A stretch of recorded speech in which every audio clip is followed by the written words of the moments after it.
ஓம் சாய்ராம். நல்லது நினைப்போம், நல்லது நடக்கும். 24வது நாள் பாராயணம். ஸ்ரீ சாய்நாத ஸ்தவனமஞ்சரி. ஸ்ரீ கணேசாய நமக.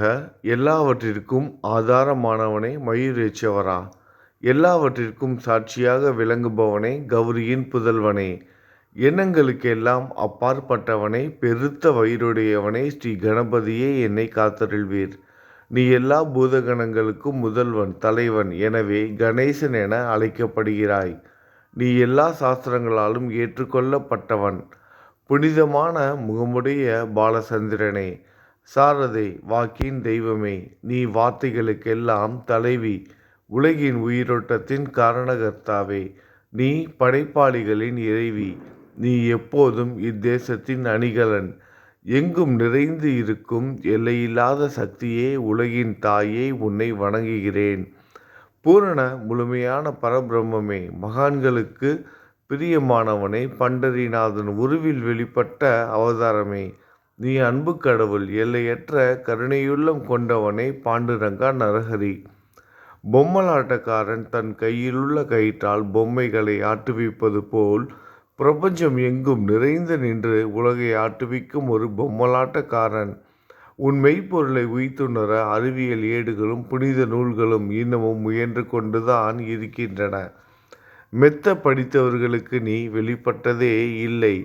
சக்கரபாணியே, அத்தகைய அறிவற்றவர்கள் வெறும் வார்த்தை ஜாலங்களிலேதான் சிக்குண்டவர்கள். மகான்கள் மட்டுமே உன்னை உணர்வார்கள். மற்றவர்கள் குழப்பமடைந்து உள்ளார்கள். உனக்கு பக்தியோடு கூடிய சாஷ்டாங்க நமஸ்காரத்தை செய்கிறேன். 5 முகங்கள் கொண்ட சங்கரனே, மனித மண்டை ஓடுகளாலான மாலை அணிந்தவனே, நீலகண்டனே, திகம்பர ஓங்கார வடிவானவனே, பசுபதியே, எல்லா நேரங்களிலும் எவருடைய உதடுகள் உன் பெயரை உச்சரிக்கிறதோ அவர்களது உலகியல் துன்பங்கள் உடனடியாக நீங்கிவிடும். ஜடாமுடியை தரித்த சிவனே, உன் நாமத்தின் சக்தி அத்தகையது. உன் பாதங்களை வணங்கி நான் சாயி புகழை கூறும் இந்த துதியை எழுதுகிறேன். இந்த அருட்பணி முழுமையடைய எனக்கு அருள்வாயாக நீலகண்டா. இப்போது அத்திரி மகரிஷியின் புதல்வரான தத்தாத்திரேயரையும் குலதெய்வமான இந்திரனையும் துக்காராமையும் எல்லா ஞானிகளையும் பக்தர்களையும் பணிகிறேன். சாயிநாதா, உனக்கு வெற்றி கிட்டட்டும். பாவிகளை கடை தேற்றும் கருணை உள்ளவரே, உங்கள் பாதங்களில் என் தலையை வைத்து இருத்தி வேண்டுகிறேன். உன் பாதுகாப்பை எனக்கு அருள்வாய். நீ முழுமையான பரபிரம்மம், ஆனந்தத்தின் இருப்பிடம். நீயே விஷ்ணு, மனிதர்களுள் தலை சிறந்தவர். மன்மதனை எரித்த உமையொரு பாகனும் நீயே. நீ மனித உருவில் தோன்றிய இறைவன், அறிவு என்னும் ஆகாயத்து சூரியன். நீ கருணைக்கடல். நீ பிறவி பிணிக்கு ஒரு அருமருந்து.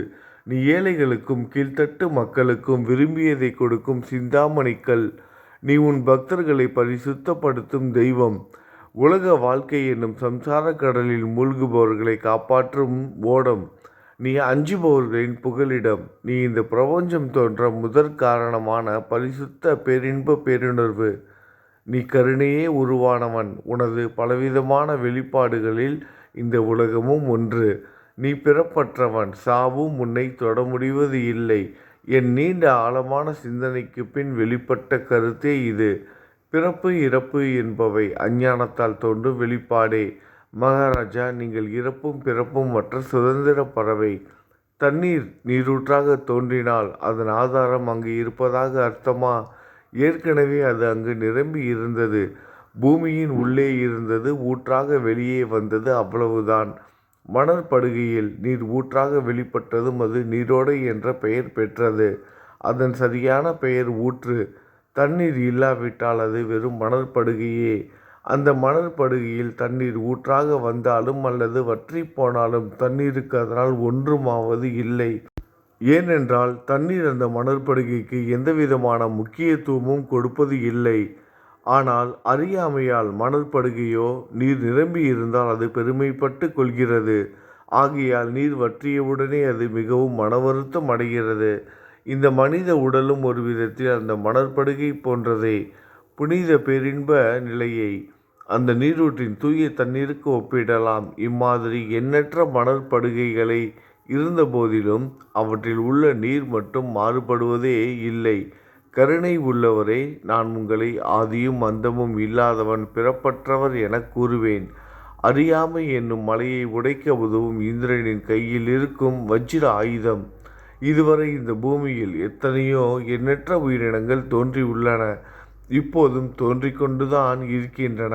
வருங்காலத்தில் மேலும் எண்ணற்ற உருவங்கள் தோன்றத்தான் போகின்றன. அந்த ஒவ்வொரு தோற்றத்திற்கும் ஒரு தனி உருவமும் பெயரும் கிடைக்கும். இந்த உயிர்கள் ஒவ்வொன்றும் பெயராலும் தோற்றத்தாலும் மட்டுமே இவ்வுலகில் அடையாளம் காட்டப்படுகிறது. ஆகையால் அந்த சுத்த பேருணர்வு நிலையை நீ நான் என்று பிரித்து காட்டுவது சரியல்ல.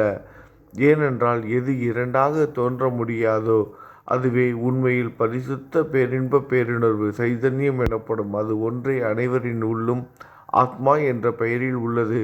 மேலும் உண்மையை சொல்வதானால் அந்த ஒரே ஒரு சுத்த பேரின்ப பெருணர்வு நிலைதான் உலகம் முழுவதும் வியாபித்து இருக்கிறது. அப்படி இருக்கையில் நீ நான் என்ற வேற்றுமைகள் எவ்வாறு இருக்க முடியும்? நீருண்ட மேகத்தில் உள்ள நீரின் தன்மை உலகெங்கிலும் ஒன்றே. ஆனால் அது பூமியை அடைந்தது வெவ்வேறு தோற்றங்களை ஏற்கின்றன. நதி, ஏரி, ஊற்று. கோதாவரி மணற்படுகையில் விழும் நீர் கோதாவரி நதி என்றழைக்கப்படும். அதே சமயம் கிணறு ஒன்றில் விழும் நீருக்கு அந்த சிறப்பு தகுதி கிடைப்பது இல்லை. கோதாவரி நதி மிகவும் புனிதமானது. நீங்கள் அதில் உள்ள நீரை போன்றவர். நாங்கள் குளம், குட்டை, சகதியில் உள்ள நீர் போன்றவர்கள். நம் இருவருக்கும் இடையே உள்ள வித்தியாசம் இதுதான். எங்கள் வாழ்வின் குறிக்கோளை அடைவதற்கு நாங்கள் உங்களிடம் வர வேண்டும். கூப்பிய கரங்களுடன் சரணடைய வேண்டும். ஏனென்றால் நீங்கள் ஒருவரை புனிதத்தின் உறைவிடம். புனிதமடைந்த கோதாவரி நதி மணற்பரப்பில் மழைநீர் பாயத் தொடங்கும் பொழுது அந்த நீர் புனிதத்தன்மையை அடையும். அதை வெறும் தண்ணீராக மட்டும் கருதினால் அந்த தண்ணீர் தான் எல்லா இடங்களிலும் இருக்கிறதே. கோதாவரி நதி தீரம் முழுவதும் புனிதமாக கருதப்பட்டது. பூமியின் அந்த மணற்பகுதி அதன் புனிதத்தன்மையை நிர்ணயம் செய்கிறது. நீருண்ட மேகத்தின் என்று கீழே விழுந்த நீரின் புனிதத்தன்மையை எந்த பூமியின் பகுதி மாற்றவில்லையோ அந்த பகுதியை சாஸ்திரம் அறிந்தவர்கள் கோதாவரி என்று கூறுகிறார்கள். மற்ற பகுதிகளில் விழுந்த நீர் அந்த பகுதியில் உள்ள மண்ணின் குணத்தை ஏற்றுக்கொண்டது, புனிதத்தன்மையை இழந்தது. மேகத்தில் இருந்த பொழுது பரிசுத்தமாக இருந்த நீர் அசுத்தமாகவும் கசப்பாகவும் உப்பாகவும் மாறிவிட்டது.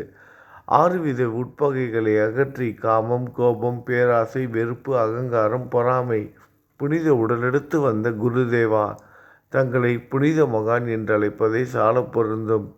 ஆகவே நீங்களே புனித கோதாவரி.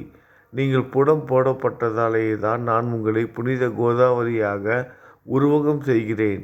இயங்கும் அத்தனை படைப்புகளிலும் நீங்கள் சிறப்புற முதன்மை பெறுகிறீர்கள். பிரம்மா உயிர்களை படைக்க ஆரம்பித்ததிலிருந்தே உலகம் தோன்றியது முதல் கோதாவரி நதி இருக்கிறது.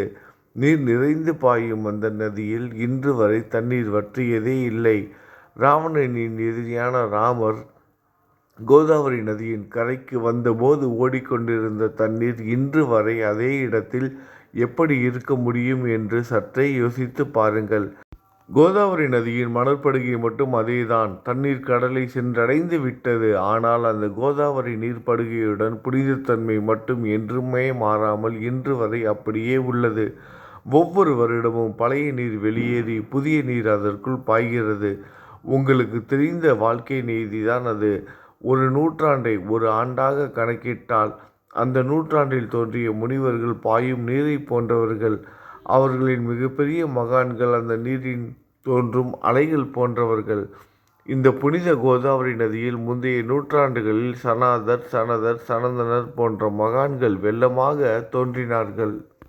பிறகு நாரதர், தும்ரு, துருவன், பிரகலாதன், மகாபலி சக்கரவர்த்தி, சபரி, அங்கதன், வாயுகுமாரனான அனுமான், விதுரர், கோபர்களும் கோபியர்களும் வெள்ளமாக தோன்றினர். இவ்வாறு இன்று வரை கடந்த நூற்றாண்டுகள் ஒவ்வொன்றிலும் ஒன்றன் பின் ஒன்றாக மகான்களாகிய வெள்ளம் தோன்றியது. அவற்றையெல்லாம் என்னால் ஞாபகப்படுத்தி கூற முடியவில்லை. சாய்நாதா, இந்த நூற்றாண்டில் 19ஆம் நூற்றாண்டு புனித கோதாவரி நதியில் சந்தேகத்திற்கு இடமில்லாமல் நீங்கள் வெள்ளமாக பாய்ந்தீர்கள். எனவே உமது தெய்வீகமான பாதங்களை வணங்குகிறேன் மகாராஜா. நான் செய்யும் தவறுகள் உங்கள் கவனத்தில் வைத்து கொள்ள வேண்டாம் என மன்றாடி கேட்டுக்கொள்கிறேன். நான் ஒரு எளியவன், அறியாதவன், தீய குணங்கள் கொண்ட மிகப்பெரிய பாவி. என்னை புறந்தள்ளி விடாதீர்கள், கைவிட்டு விடாதீர்கள். மட்டமான உலோகத்தையும் தங்கமாக மாற்றும் சக்தி கொண்ட ரசவாத கல் இரும்பினுடைய இயற்கையான தன்மைகளை பொருட்படுத்துவது இல்லை. கோதாவரி நதி தன்னுள் கலக்கும் சிறு ஓடைகளை திருப்பி அனுப்புவது இல்லை. அநேக தீய குணங்களை என்னுள் கொண்டவன் நான். உங்களது கருணை மிகுந்த பார்வையால் அவற்றை சடுதியில் அழித்து விடுங்கள். இது மட்டும்தான் உங்கள் அடிமையான தாஸ்கனுவின் வேண்டுகோள்.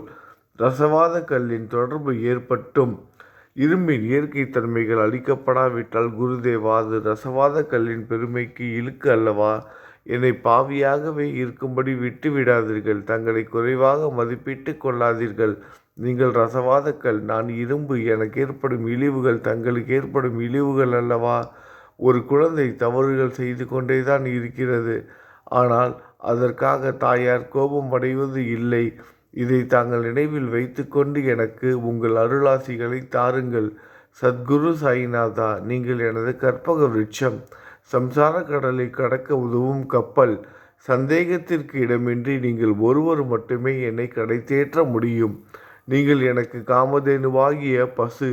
நீங்கள் சிந்தாமணிக்கல், ஞானவானில் சூரியன் தாங்கள்.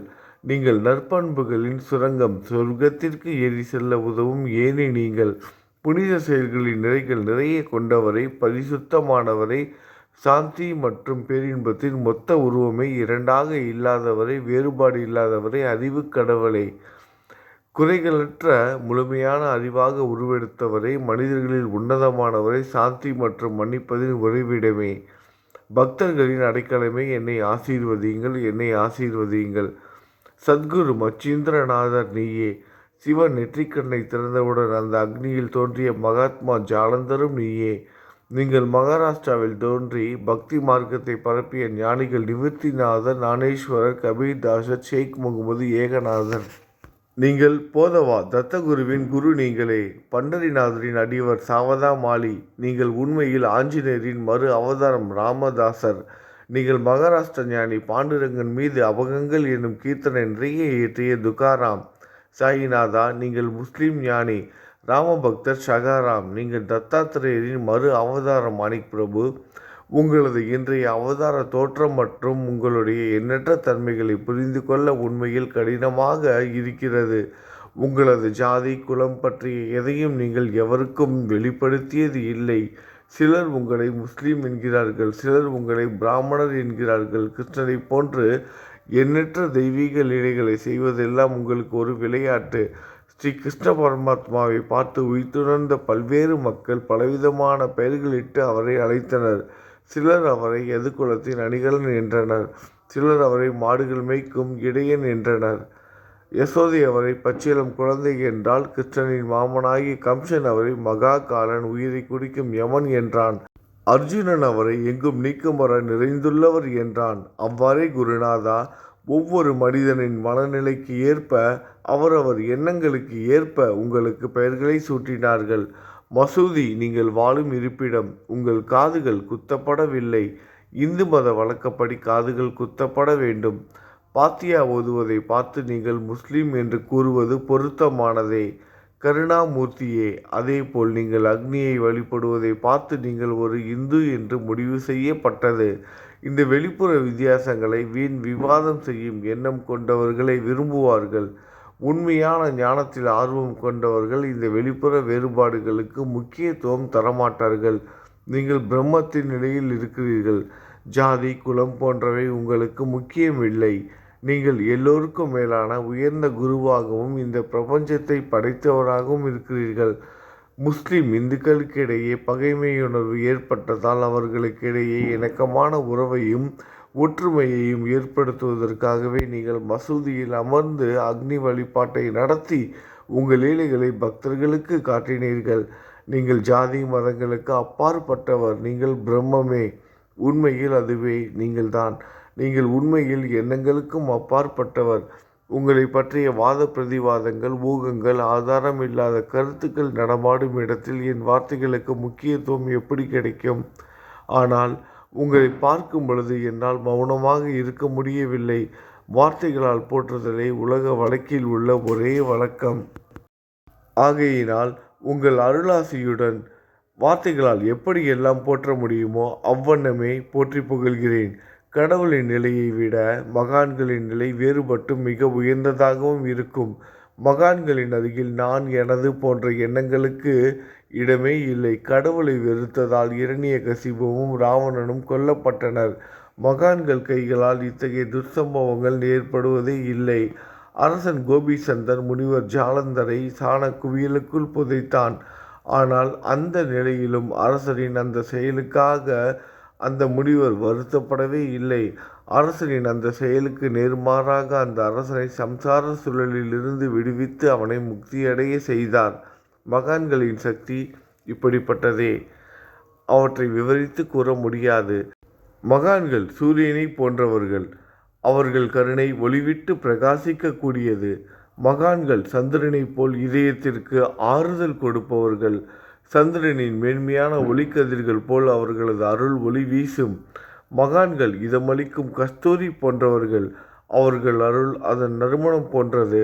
மகான்கள் சாறு நிரம்பிய கரும்பு போன்றவர்கள். அவர்களின் அருள் அந்த கரும்பு சாற்றினைப் போல் இனிப்பானது. நிச்சயமாக மகான்கள் நல்லவர்களிடமும் தீயவர்களிடமும் ஒரே விதமாக நடந்து கொள்கின்றனர். இதற்கும் மேலாக பாவிகளிடம் அவர்கள் காட்டும் அன்பு அளவிட முடியாதது. கோதாவரி நதியில் அழுக்கடைந்த துணிகளை சுத்தம் செய்யப்பட வேண்டி வருகின்றன. சுத்தமான துணிகள் கோதாவரி நதியில் நின்று வெகு தூரத்தில் பெட்டியிலேயே தங்கிவிடுகின்றன. பெட்டியில் வைக்கப்பட்டிருந்த அந்த துணியும் ஒரு முறை கோதாவரி மணற்படுக்கைக்கு நன்றாக துவைப்பதற்காக வந்ததுதான். இந்த உவமையில் பெட்டிதான் வைகுண்டம், நீங்களே கோதாவரி. கோதாவரி நதிக்கரையே நம்பிக்கை. எல்லா உயிரினங்களும் துணிகள். 6 விதமான மன விகாரங்களே அவற்றை பற்றியுள்ள அழுக்கு. அவை காமம், கோபம், கஞ்சத்தனம், மதம், பொறாமை, மோகம் என்பவையே. தங்கள் பாதார விந்தங்களை வணங்குவதே கோதாவரியில் செய்யப்படும் புனித குளியல். எல்லா பாவங்களையும் மன அழுக்குகள் போக்கி சமத்திரயங்களை சுத்தப்படுத்தும். சம்சார வாழ்க்கையில் உழலும் மக்களாகிய நாங்கள் மேலும் மேலும் பாவம் செய்கிறவர்களாக இருக்கிறோம். எனவே மகான்களின் தரிசனம் பெறுவதற்கு நாங்கள் தகுதியுடையவர்கள் ஆகிறோம். கோதாவரி நதியில் தண்ணீர் நிரம்பியுள்ளது. படித்துறையில் துவைப்பதற்காக துணிகள் வருகின்றன. அவை துவைக்கப்பட்டு சுத்தப்படுத்தப்படாவிட்டால் கோதாவரி நதிக்கல்லவா இழுக்கை தேடித்தரும். நீங்கள் அடர்ந்த இலைகளுடன் கூடிய நிழலையும் குளிர்ச்சியையும் தரும் மரம். உண்மையில் நாங்கள் வழிப்போக்கர்கள். எங்களை 3 வித துக்கங்கள், இயற்கை இடர்பாடுகளால் வரும் துன்பங்கள், நமது உடலுக்கு வரும் நோய் நொடிகள், அஞ்ஞானத்தால் நிரம்பிவிடும் பாவ மூட்டை எனப்படும் வெயில் சுட்டரிக்கின்றன. கருணாமூர்த்தியே, அந்த சுட்டரிக்கும் 3 வித தாபங்களின் வெப்பத்திலிருந்து எங்களை காப்பாற்றும். குருராயா, தங்கள் அன்பு மிகுந்த கருணை என்னும் குளிர் நிழல் இந்த சம்சாரம் என்னும் வாழ்க்கை கடலை கடக்க உதவும் தன்மை கொண்டது. மரத்தின் அடியில் அமர்ந்தும் ஒருவன் சூரியனின் சுட்டரிக்கும் வெப்பத்தை உணர்ந்தால் அந்த மரத்தை நிழல் தரும் மரம் என்று கூற முடியுமா? பாருங்கள், உங்கள் அருளின்றி இந்த உலகில் நல்லது என்பது ஏற்படுவது இல்லை. எனவே தர்மத்தை நிலைநிறுத்துவதற்காக சேஷசாயி அர்ஜுனனுக்கு நண்பனாக, வழிகாட்டியாக மற்றும் ஆன்மீகவாதியாக மாறினார். சுக்கிரீவனின் அன்பினாலே விபீடனன் அரசன் ராமனின் நட்பை பெற்றான். ஸ்ரீ ஹரியும் மகான்கள் மூலமாகத்தான் பெருமை பெற்றார். பிரம்மம் உருவமற்றது. எனவேதான் வேதங்களால் அதை வர்ணிக்க முடியவில்லை. பூமியில் அதை மனித உருவில் தோன்ற வைத்து மகான்கள் அதன் உருவமற்ற தன்மையை மாற்றினர். தாமாஜி என்ற பக்தருக்காக பாண்டுரங்கனை ஒரு தாழ்த்தப்பட்ட குலத்தில் பிறக்க வைத்தார். சோகமேளா என்ற பக்தருக்காக உலகின் தெய்வமாகிய இறைவனை இறந்த எருமைகளின் உயிரற்ற உடல்களை எடுக்க வைத்தார். மகான்களின் பெருமையை உணர்ந்த இறைவன் தன்னில் சுமந்து உழைத்தார். உண்மையில் மகான்கள் எல்லாவற்றையும் தாங்கும் சக்தியும் சச்சிதானந்த பிரபுவுமாகிய இறைவனின் எஜமானர்களே. இதற்கு மேலும் சொல்வதற்கு ஏதும் இல்லை. நீங்களே என் தாயும் தந்தையும் ஷீரடி கிராமத்தில் வசிக்கும் சத்குரு சாயிநாதா. பாபா, உங்கள் லீலைகளை எவர் ஒருவராலும் உண்மையிலேயே புரிந்து கொள்ள முடியாது என்கிற போது சாதாரண மனிதனாகிய நான் எவ்வாறு அவற்றை விளக்க முடியும் கூறுங்கள். எல்லா உயிரினங்களையும் காப்பாற்ற நீங்கள் ஷீரடிக்கு வந்திருக்கிறீர்கள். மண் அகல் விளக்குகளில் வெறும் தண்ணீரை ஊற்றி அவற்றை எரிய வைத்தீர்கள். மிக குறுகிய மரப்பலகையை தொங்கும் மூஞ்சல் படுக்கையாக்கி உங்கள் யோக சக்தியை உங்கள் பக்தர்களுக்கு காட்டினீர்கள். அநேக பெண்களின் மலட்டுத்தன்மையை முழுவதுமாக நீக்கினீர்கள். உதியின் மூலம் அநேக பேரின் வியாதிகளை குணமடைய செய்தீர்கள். இவ்வுலகம் சம்பந்தமான துன்பங்களை நீக்குவது உங்களுக்கு ஒரு பொருட்டே அல்ல. யானை ஒன்று எறும்பை சுமையாக கருதுமா? குருராயா, இப்பொழுது இந்த எளியவன் பால் கருணை காட்டுங்கள். உங்கள் பாதங்களில் சரணடைந்து விட்டேன். என்னை திருப்பி அனுப்பி புறம் தள்ளி விடாதீர்கள். மகாராஜ், நீங்கள் அரசர்களுக்கெல்லாம் அரசன். நீங்கள் குபேரனை விட செல்வம் அடைந்தவர். நிச்சயமாக தண்ணீரற்ற வைத்தியர். உங்களை விட மேலானவர் எவரும் இல்லை. மற்ற கடவுள்களை வணங்குவதற்கு தனித்தனியாக பூஜை பொருட்களும் வழிபாட்டு முறைகளும் உள்ளன. ஆனால் உங்களை வணங்குவதற்கு தகுதியான பொருட்களே இந்த உலகில் இல்லை. சூரியனின் ராஜ்யத்தில் தீபாவளி பண்டிகையை கொண்டாடுவது என்றால் எவ்விதமான பொருட்களை கொண்டு அதை கொண்டாடுவோம்? சமுத்திரத்தின் தாகத்தை தணிக்க பூமியில் போதுமான தண்ணீர் கிடைக்காது. நெருப்பை சூடாக்குவதற்கு எங்கிருந்து அக்னியை கொண்டு வருவது? ஸ்ரீ சமர்த்த குருராயா, பூஜை செய்ய உதவும் பொருட்கள் யாவற்றிலும் இருப்பது உன் ஆத்மாவே. ஆரம்பம் முதலே அவை உன் ஒரு பகுதியே. மேலே கூறப்பட்டவை எல்லாம் தத்துவார்த்த ரீதியில் கூறப்பட்டவையே. எனக்கு ஏற்பட்ட அடிப்படையில் கூறப்பட்டவை அல்ல. அனுபவங்கள் இன்றி கூறப்படும் வார்த்தை ஜாலங்கள் வீணே. சம்பிரதாய சடங்குகளின்படி உங்களுக்கு பூஜை செய்ய வேண்டுமென்றால் அதனை செய்வதற்கு தேவையான பூஜை சாமான்கள் என்னிடத்தில் இல்லை. என் குருநாதா, கருணை உடையவரை, அடிக்கடி என் கற்பனை திறனின் அடிப்படையில் உங்களுக்கு நான் வழிபாடு செய்கிறேன். அந்த வழிபாட்டை இந்த அடிமையிடமிருந்து ஏற்றுக்கொள்ளுங்கள். இப்போது என் அன்பு கண்ணீரால் உங்கள் கால்களை கழுவுகிறேன். உண்மையான பக்தி என்னும் சந்தனத்தை அரைத்து சாந்தாக்கி உமக்கு இடுகிறேன். அழகிய வார்த்தைகளால் எழுதப்பட்ட இந்த துதி என்னும் கப்னியை உமக்கு அணிவிக்கிறேன். இந்த புகழ் மாலையை உங்கள் கழுத்தை சுற்றி அணிவிக்கிறேன். என் கெட்ட குணங்களை தூபமாக்கி உமக்கு முன் எரிய விடுகிறேன். தீய குணங்களின் கூட்டுப்பொருளே ஆனாலும் அது எரியும் போது அதிலிருந்து தீய வாசனை எழுவது இல்லை. சத்குருவுக்கு முன்பு இல்லாமல் வேறு எங்காவது இந்த தூபம் எரியவிடப்பட்டால் அங்கெல்லாம் இந்த தூபத்தின் நிலை கீழே கொடுத்த மாதிரி ஆகும். அதாவது சாம்பிராணியை நெருப்பில் போட்டவுடன் அது பொசுங்கி அதில் உள்ள நல்ல மனம் என்ற நற்குணம் அதை விட்டு மறைந்து போகிறது. சத்குருவே, உமக்கு முன் அதை எரிய விட்டால் இதற்கு மாறாக நிகழ்கிறது. தீய தன்மைகள், அழுக்குகள் அக்னியில் எரிந்து விடுகின்றன. உலகம் பார்த்து சந்தோஷப்படும் வகையில் அந்த நற்குணம் அதிலேயே தங்கிவிடும். மனதில் உள்ள தீய குணங்கள் யாவும் எரிந்த பிறகு மனம் மாசற்றதாகிறது. கங்கையில் உள்ள மாசுக்கள் நீங்கியவுடன் கங்கை புனிதமடைகிறது. மாயை, மோகம் என்ற தீபத்தை உமக்கு ஏற்றி காட்டுகிறேன். அதன் மூலம் என் மனம் வைராக்கியத்தை அடைய அருள் செய்வீராக குருராயா. பரிசுத்தமான நம்பிக்கை என்ற சிம்மாசனத்தை நீங்கள் என்னுள் அமர்வதற்கு ஆசனமாக உமக்கு தருகிறேன். அதை பெற்றுக்கொண்டு எனது பக்தி என்ற நைவேத்தியத்தை ஏற்றுக்கொள்ளுங்கள். பக்தி என்ற நைவேத்தியத்தை ஏற்றுக்கொண்டு அதன் சாரத்தை எனக்கு கொடுப்பீராக. ஏனெனில் நான் உமது பால்குடி மாறாத பச்சிளம் குழந்தை. உங்கள் அருட்பாலில் எனக்கு உரிமை உண்டு. என் மனதையே உமக்கு தட்சணையாக கொடுக்கிறேன். ஆகையால் நான் செய்யும் காரியங்கள் யாவற்றிலும் நான் செய்பவன் என்று என்னால் உரிமை கொண்டாட முடியாது. ஏனென்றால் நினைக்கும் மனதை தான் உமக்கு அர்ப்பணித்து விட்டேனே. இப்பொழுது பணிவுடன் கூடிய பிரார்த்தனையோடு உங்களை சாஷ்டாங்க நமஸ்காரம் செய்கிறேன். தெய்வீக சாயிநாதா, தயவு செய்து நீங்கள் அதை ஏற்றுக்கொள்ளுங்கள். 8 பிரார்த்தனைகள். சாயிநாதா, சாந்தமான மனமுடையவரே, அறிவின் சிகரமே, அன்புள்ளம் கொண்டவரே, கருணை கடலே, உண்மையின் உறைவிடமே, மாயை என்னும் இருளை அகற்றுபவரே, ஜாதி மதங்களுக்கு அப்பாற்பட்ட துறவியே, எங்களின் புரிந்து கொள்ளும் திறமைக்கும் அப்பாற்பட்டவரே, அன்பின் இருப்பிடமே, ஷீரடிநாதா, என்னை காப்பாற்றும். ஞான சூரியனே, ஞானத்தை அளிப்பவரே, எல்லாவித நல்ல செயல்களையும் செய்பவரே, பக்தர்களின் மனங்களில் ஒளிரும் பரமஹம்சரே, தங்களை சரணடைந்தவர்களை காப்பவரே, படைக்கும் தொழில் புரியும் பிரம்மாவே நீங்கள், காக்கும் கடவுள் விஷ்ணுவே நீங்கள், 3 உலகங்களையும் கடைசி லயமடைய செய்யும் ருத்திரனும் சிவனும் நீங்களே. நீங்கள் இல்லாத இடமே இந்த பூமியில் ஏது? எல்லாம் அறிந்த இறைவன் நீங்கள். எங்கள் அனைவரின் இதயங்களிலும் வசிப்பவரும் நீங்களே. எனது எல்லா குற்றங்களையும் மன்னிக்க வேண்டும் என வேண்டி கேட்டுக்கொள்கிறேன். அலைகளாக வரும் சந்தேகங்களையும் மன மயக்கங்களையும் போக்குவீராகுக. நீங்கள் பசு, நான் புதிதாக பிறந்த இளம் கன்று. நீங்கள் சந்திரன், நான் சந்திர காந்தக்கள். தங்கள் பாதங்கள் கங்கை நதி புண்ணியத்தை தருவதால் பணிவுடன் இந்த அடிமை உங்களுக்கு தலை வணங்குகிறேன். உங்கள் கைகளை என் தலைமீது வைத்து ஆசி கூறுங்கள். கவலைகளும் துன்பங்களும் பறந்தோடட்டும். நான் உங்கள் அடிமை.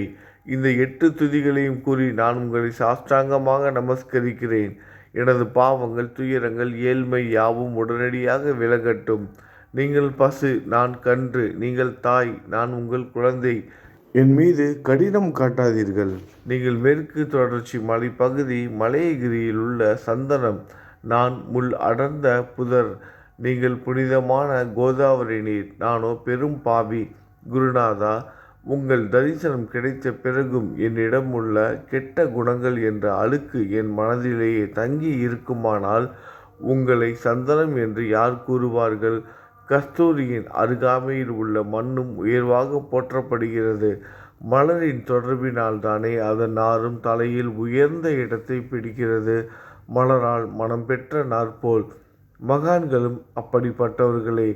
அவர்களுடன் தொடர்புடைய எந்த பொருளும் மிகவும் உயர்வாக மதிக்கப்படுகிறது. சிவபெருமான் விபூதி, லங்கோடு, நந்தி ஆகியவற்றை ஏற்றுக்கொண்டதால் 8 திக்குகளிலும் அந்த பொருட்கள் புகழப் பெறுகின்றன. இடையர்களை மகிழ்விப்பதற்காக யமுனை நதிக்கரையில் உள்ள பிருந்தாவனத்தில் உலகிற்கெல்லாம் இறைவன் தகிகாலா உரியடி விளையாட்டு என்ற விளையாட்டை விளையாடினான். அதுவும் அறிவுடையோர் மத்தியில் ஏற்றுக்கொள்ளப்பட்டது. ஆகவே நான் பாவியான போதிலும் உங்கள் சேவையில் ஈடுபட்டு உள்ளேன். குருநாதரை, என் நிலைமையை பற்றி மனதில் எண்ணிப்பாரும். குருநாதா, இந்த லௌகீக உலகிலோ அல்லது ஆன்மீக வழியிலோ எந்த விஷயங்களெல்லாம் எனக்கு சந்தோஷத்தை கொடுக்கும் என என் மனம் சந்தேகமில்லாமல் நம்புகிறதோ அவற்றையெல்லாம் நீங்கள் எனக்கு அளித்தருள வேண்டும். உமது கருணையால் இந்த மாதிரி செய்துவிடும். எனது மனதை அடக்கிவிடுங்கள். சமுத்திரங்கள் எல்லாம் தித்திப்பாக மாறினால் பிறகு அவை உப்பு கரிக்குமே என்ற பயம் தோன்றாதே. சமுத்திரத்தை தித்திப்பாக்கும் சக்தி உங்களுக்கு உண்டு. ஆகையால் தான் எனது இந்த வேண்டுகோள். தயவு செய்து இந்த வேண்டுகோளை நிறைவேற்றும். என்னிடம் என்னென்ன குறைகள் உண்டோ அவை அனைத்தும் உங்களுடையதே. ஆத்ம ஞானம் பெற்றவர்களில் முதலிடத்தில் உள்ள உங்களிடம் குறை என்பதை பொருந்தாதே. இப்போது இதற்கு மேலும் நான் ஏன் அதிகம் பேச வேண்டும்? நீங்கள் தான் எனது ஒரே அடைக்கலம். தாயின் இடுப்பில் உள்ள ஒரு குழந்தை இயல்பாகவே பயமற்று இருக்கும். மகாராஜ், இந்த துதியை எவரவர்கள் அன்புடன் படிக்கிறார்களோ கேட்கிறார்களோ அவர்களின் ஒவ்வொருவரின் ஆசைகளை தயவு செய்து நிறைவேற்றும். இந்த துதியை படிப்பவர்களின் கேட்பவர்களின் 3 வித தாபங்களையும், இயற்கையின் இடர்பாடுகளில் வரும் துன்பங்கள், நமது உடலுக்கு வரும் நோய் நொடிகள், அஞ்ஞானத்தால் நிரம்பிவிடும் பாவ மூட்டை 1 ஆண்டிற்குள் விலகிவிடும் என்பதே இந்த துதிக்கு உங்களது ஆசையாக என்றென்றும் நிரந்தரமாக இருக்கட்டும். குளித்து முடித்துவிட்டு மனதின் முழுமையான நம்பிக்கையுடன் இந்த துதியை தொடர்ந்து பாராயணம் செய்ய வேண்டும். அப்படி முடியாவிட்டால் வாரம் வாரம் வியாழந்தோறும் சத்குருவை வணங்கி அவர் உருவை தியானம் செய்து கொண்டு இந்த துதியை பாராயணம் செய்யுங்கள். இதுவும் கூட முடியாவிட்டால் மாதம் வரும் 2 ஏகாதசி தினங்களில் இந்த துதியை பாராயணம் செய்யுங்கள். இது ஏற்படுத்தும் விளைவுகளை பார்த்து அதிசயப்படுவீர்கள். குருமூர்த்தியான சாயிநாதர் இந்த துதியை பாராயணம் செய்பவர்களுக்கு இவ்வுலகியல் ஆசைகளை முழுமையாக உடனடியாக நிறைவேற்றுவார். இந்த துதியை திரும்ப திரும்ப பாராயணம் செய்வதால் முட்டாள்கள் கூர்மையான புத்தியை அடைவார்கள். யாருடைய வாழ்நாளாவது குறைவானதாக இருப்பின் இந்த துதியை அவர்கள் படிப்பதால் 100 ஆண்டு காலம் வாழ்வார்கள். இந்த துதியை தொடர்ந்து பாராயணம் செய்து வந்தால் செல்வம் குறைவாக இருந்தால், ஏழையாக இருந்தால், செல்வத்தின் அதிபதி குபேரன் அவர்கள் வீட்டிற்கு வந்து தங்கி அவர்களுக்கு ஏவல் புரிவான். இது சத்தியம், இது சத்தியம், இது சத்தியம் என 3 முறை கூறுகிறேன். குழந்தை செல்வம் இல்லாதவர்கள் இந்த துதியை தொடர்ந்து படித்து வந்தால் குழந்தை செல்வம் பெறுவர். இந்த துதியை படிப்பவர்களின் வியாதிகள் எல்லா பக்கங்களிலும் பறந்தோடிவிடும். வியாதியினின்று குணம் கிடைக்கும். இந்த துதியை திரும்ப திரும்ப படித்தால் பயம் மற்றும் கவலை மறைந்து போகும். மதிப்பும் மரியாதையும் கிடைக்கும். அழிவற்ற பிரம்மத்தை உணர்வார்கள். பிரம்ம ஞானம் கிட்டும். அறிவுடையோரை, இந்த துதியின் மீது உங்கள் இதயங்களில் முழுமையான நம்பிக்கை வையுங்கள். சந்தேகங்கள், நம்பிக்கையின்மை, தவறான எண்ணங்கள் ஆகியவற்றிற்கு கொஞ்சம் கூட மனதில் இடம் கொடுக்காதீர்கள். ஷீரடிக்கு புனித பயணம் மேற்கொள்ளுங்கள். பாபாவின் தாமரை பாதங்களை மனதில் நிறுத்துங்கள். அவர் அனாதைகளின் உறவினர், பக்தர்களின் விருப்பங்களை நிறைவேற்றும் கற்பகத்தரு. பாபாவால் உணர்வூட்டப்பட்டு இந்த துதியை நான் இயற்றினேன். இல்லாவிட்டால் எந்தவிதமான முக்கியத்துவமும் இல்லாத என்னால் இந்த துதியை எவ்வாறு எழுத முடியும்? சக ஆண்டு 1840, ஆங்கிலம் ஆண்டு 1918, புரட்டாசி மாதம் வளர்பிறையில் விநாயகர் சதுர்த்தி அன்று திங்கட்கிழமை 2வது யாமத்தில் சூரிய உதயத்திற்கு முன் இந்த பாமாலை நிறைவு செய்யப்பட்டது. புனிதம் வாய்ந்த நர்மதா நதிக்கரையில் இந்தூருக்கு அருகிலுள்ள ஊரான மகேஸ்வர சேத்திரத்தில் ஸ்ரீ அகல்யா தேவியின் சந்நிதியில் சாயிநாதரை போற்றி பாடும் இந்த ஸ்தவன மஞ்சரி நிறைவடைந்தது. மகேஸ்வரம் என்ற புனித ஸ்தலத்தில் இந்த துதி நிறைவடைந்தது. ஸ்ரீ சாயிநாதர் என் மனதிற்குள் புகுந்து இந்த துதியின் ஒவ்வொரு வார்த்தையையும் என்னை கூற வைத்தார். எனது சீடன் தாமோதரன் இதை நான் கூற கூற எழுதினான்.